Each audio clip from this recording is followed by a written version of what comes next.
25th book, Rhythms of Life, which is the one that runs January to December, where I learn about awareness days and things like that. Okay. A man born in March 270 during the age of the Roman Empire in Patara, Turkey, a Greek national descending from the maritime city of Myra. He was orphaned at a young age. His generosity shined early, using his inheritance to help the sick and poorly.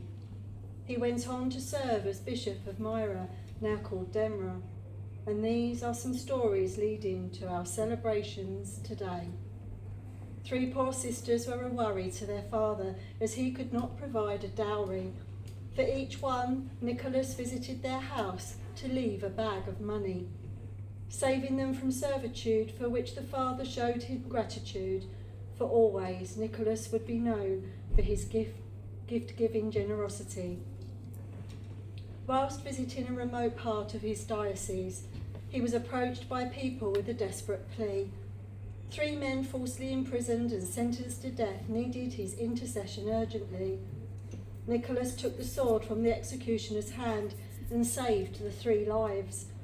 He is now known as patrons of victims of judicial mistakes, captives and even judges, as after repentance, Nicholas absolved the accuser, Eustathius. I can't speak tonight, sorry. After a pilgrimage to the Holy Land, young Nicholas was returning by sea. A mighty storm threatened the ship, so he calmly prayed until the wind and the waves imitated his calm, amazing the sailors who had come to no harm. Patron of sailors and voyagers is he. 3 theological students travelling through Athens decided to take rest at an inn. The innkeeper robbed, murdered and dismembered them, hiding them in a tub for pickling. Bishop Nicholas was on the same road and also chose the inn for his rest. Dreaming of the crime, he awoke and summoned the innkeeper to face his crimes. God granted Nicholas's earnest prayers and restored the 3 lives. Patron saint of travellers and students are on the long list of his attributes. 3 small children who had wandered too far were killed by an evil butcher.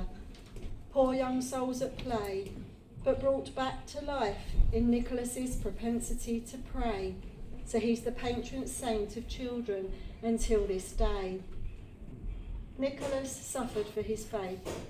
Imprisoned, tortured and exiled, he was no stranger to pain. He performed many generous deeds in secret with no desire for recognition. We have heard examples of him saving lives, but he also saved people from famine. He died in 343 and now buried in a basilica in Bari, Italy. Many miracles were attributed to him. He became legendary. Venerated within 100 years and still a huge part of our lives around the world because of the many stories of generosity which have been told. His sainthood survived the Reformation, and even he could not predict such affirmation. St. Nicholas chapels were built in many seaports, and many countries took him as their patron. But wars and the fear of his remains being damaged led to his bones being moved in 1087.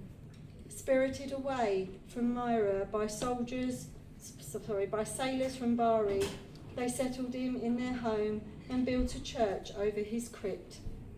Relics were taken far and wide, and maybe they aid his ability to help us from beyond the realm.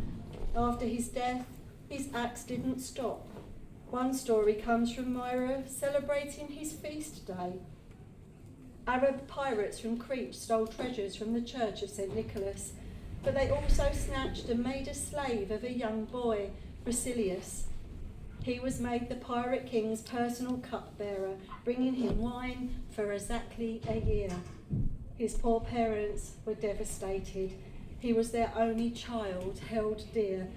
His mum could not bear to join the festival the next year.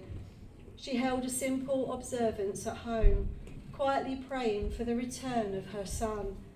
Basilius was magicked away from the king, and Nicholas set him down at home with his blessing. Still holding the cup, he was back with his mother, probably in shock from his miraculous crossing. On the 6th of December, the date of his death, the Dutch remember his gift for giving. Children leave out shoes the night before to find them full of gifts in the morning. Could this be from the legend told of the 3 bags of gold thrown in through a window which landed in stockings or shoes left by the fire to dry? Sometimes it's told as gold balls or oranges. Could the balls be behind the patron of pawnbrokers? And could the oranges have started our habit of finding them in our Christmas stockings? So many stories and legends post-date this man, but now we've touched Christmas in this tale. Nicholas the Wonder Worker is one of his names, and Old Saint Nick is his claim to fame. Dutch immigrants brought their tradition to America. Sinterklaas became Saint Nick. The spring equinox commemorates the day of creation when light became the world's gift, a suitable date to reflect on Jesus' conception, another huge story to be told. So pagan and Christian celebrations can be reconciled throughout the world. Back in 221, Sextus Julius Africanus identified Christ's birthday on December the 25th, very close to the winter solstice, the birth or rebirth of the unconquered sun. The Germanic word Yule is for this solstice, and then there are many words for nativity. Spanish Navidad, Italian Natal, and there is the French Noël. Here lies the link, the birth of the sun. No matter the spelling, it unites everyone in celebration of a new light in our world, and Nicholas's example of generous spirit makes him the best saint to intercede for God's gift.